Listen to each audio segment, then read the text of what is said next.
Welcome to Issues of Contemporary Politics with Dr. Brovkin. Just about a week has gone by since my last presentation, and now we're back to discussing the newest developments in the ongoing negotiations to end the war between Russia and Ukraine. Today's presentation I decided to call Trump's minerals deal with Ukraine the first major defeat. Yes, I am arguing here that this deal that was concluded a couple of days ago is a first major defeat of President Trump. Now, this is obvious. Exactly the opposite of what most mass media is telling us. They're telling us that this is a big breakthrough, that Trump managed to prevail in stubborn negotiations with President Zelensky, and this deal is supposed to offer great advantages to the United States in the future, as providing control over mineral resources and rare metals and American investment and et cetera, et cetera, et cetera. Now, I will try to argue that all of that is exactly the opposite, that this is a big, big defeat for President Trump.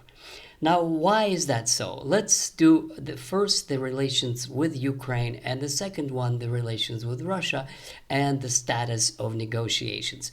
The reason this is bad for the relations with Ukraine is because this deal has to pass through the Rada, the parliament, and there are serious objections to it because it pretty much, some people call it a colonial deal, that the United States gets all the advantages and Ukraine does nothing, gets nothing in terms of security guarantees or in terms of profits. Essentially, it provides U.S. takeover of major assets in Ukraine's economy without giving Ukraine anything in return. And moreover, the parliamentarians are complaining that they're asked to ratify something that they haven't seen, that there's one document that is open and two that are secret and that have been signed or not signed, nobody knows, but this is where all the details are. And so, in a sense, this creates a kind of a political crisis in Ukraine, and there are more and more people who are saying the United States is taking advantage of Ukraine, and this deal is not good. So, in other words, one cannot argue that this contributed to good relations between the government of the United States and that of Ukraine. But be it as it may, this is not the major problem that arose as a result of this deal being signed. The most important consequence, which makes it a big defeat, is that it actually makes the Russians decide not to pursue any negotiations. Now, they say that they do. They say that they were willing to negotiate. But that doesn't mean anything, because any negotiations directly with Zelensky, the Russians have already announced that is not valid, because his presidential term has expired, and because there's a law that prohibits him to negotiate. And the first thing they would have to do is pass the law that they can negotiate, and even then it is not valid, because you have to have a legitimate president elected, etc., etc. So the direct negotiations are the non-starter at this point. But the effect on let me just explain to you the effect of the mineral deals on the Russian society, on the Russian military, on the Russian political class, on the decision makers, on Putin and his entourage. The signal that they received with this mineral deal is that the United States is in control of Ukraine and Ukrainian natural resources, which means that even though NATO is off the table, the major cause of this war is not being resolved. And the major cause of this war was exactly that, American takeover of Ukraine in 2014, which actually means that something the Russians considered to be theirs, such as it belonged to the USSR, and for 400 years up to that it was one country. Now they have to admit that this is going to be owned by American companies, and deep down none of them are willing to accept that. And I believe also President Putin, even if he wants to, will have a very hard time. Now, Putin is, of course, a clever politician and a very talented one, and he is very attentive to the voices inside the country and to the political forces there. And it's almost universal rejection of US control over Ukraine and almost universal chorus now to continue the war and to push to Odessa and to Kharkov as a minimum to forestall American takeover of Ukraine. In other words, the United States presence continues. $50 million worth of military equipment is going to be delivered to Ukraine. European Union can deliver whatever it wants and will continue to build up its own military and in the rearmament program. Now, all these facts that came out clearly in the last several days make the Russians not want to continue negotiations, even though they'll go through the motions, because they don't want a complete rupture. Now, why did these negotiations fail? And this is now, let's go one by one. The first agreement was a temporary ceasefire on energy structure and on attempt to negotiate the commercial traffic in the Black Sea. Both of these failed. Now, the Russians claim that the Ukrainians never observed the ceasefire.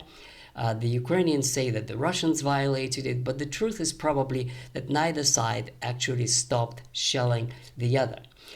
Now, the major stumbling block in the Black Sea grain deal that Trump tried to negotiate was that the Europeans refused to lift sanctions on the grain trade, even just on the grain trade. They refused. In other words, to put it in different words, Trump failed to convince the Europeans to go along and lift the sanctions so that that first partial ceasefire could go ahead. So he couldn't do it. In other words, there are limits to Trump's power. Or, to put it in a more serious way, there are limits to the power of the United States to prevail over the European partners in this saga of sanctions against Russia. He also failed to convince Zelensky to sign territorial concessions. So the United States under Trump is trying to act like an honest broker between the Russians who have territorial issues and the Ukrainians who have territorial issues. But it's not, see, the thing is, then the United States is not an impartial broker. They are the ones who have been supplying billions of dollars worth of military hardware, so they are a party to the conflict. And Trump tried to make it as if they're just kind of honest broker, go in between, and even in that, he couldn't convince Zelensky to do this. He couldn't convince Putin to do that. He couldn't convince European unions to lift sanctions. So it actually, all of those scores point out that he failed to ensure that his proposals were accepted. And in the end, he sort of said, we'll walk away. And as a compensation, to make it look like it's not a total failure, he's got this mineral deal by which he antagonized the Ukrainians even more. Now, to use Trump's most favored expression, he has no cards. He has no cards. In other words, he has no leverage over Zelensky other than completely cutting off military aid.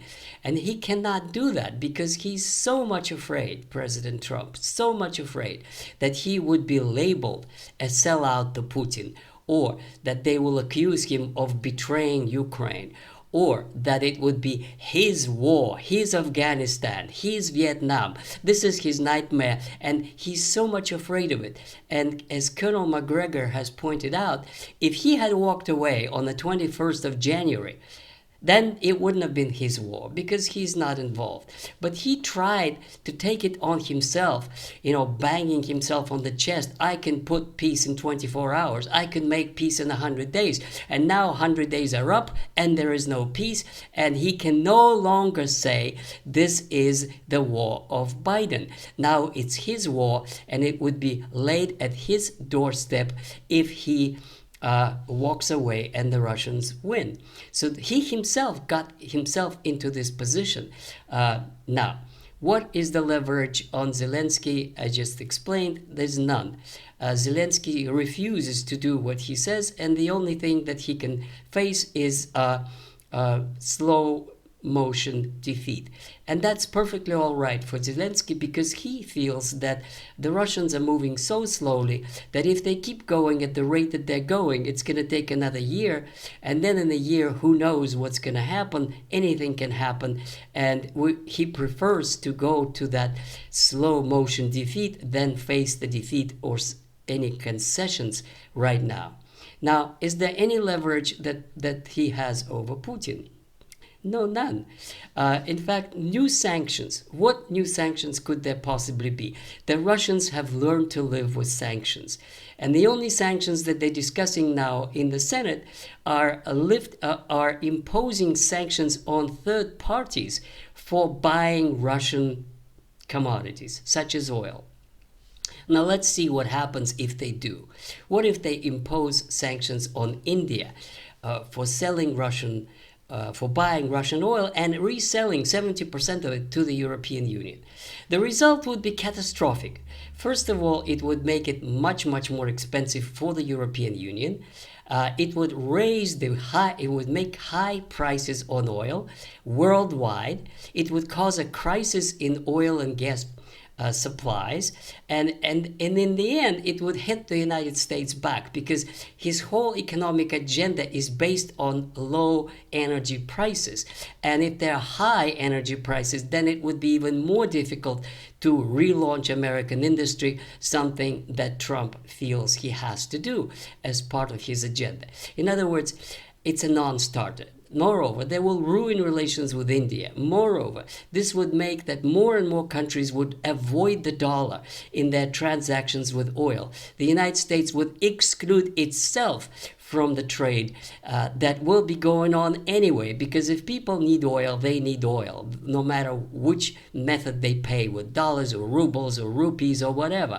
So this is a totally disastrous step if Trump chooses to pursue this. In other words, there are no cards to play. There are no leverage other than American military participation in the war in Ukraine. And even then, if you can imagine sending American troops in Ukraine, this is not Mexico or Cuba. This is right Russia's next door territory. And I'm seriously wonder whether they would make any military difference, even if American troops were to be sent to fight in Ukraine. I don't think it will happen, but they know all the risks involved and the risks of escalation and the general big war between the superpowers. So that's not an issue, the option either. So that brings me to my concluding remarks, and that is that Trump has just celebrated 100 days in office, and he cannot show much of success. His peace negotiations over Ukraine war are stalled, with nothing particularly coming in the next weeks. The war is going to continue because no side is willing to concede anything serious.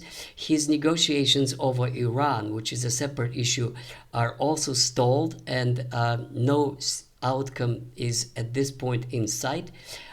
His most serious and troubling for many observers step is the acceptance of $1 trillion budget for the Pentagon. The message that sends is that the cuts that the Americans are asked to suffer in all these other areas are cuts that they are asked to suffer, and at the same time, Pentagon is not asked to suffer anything.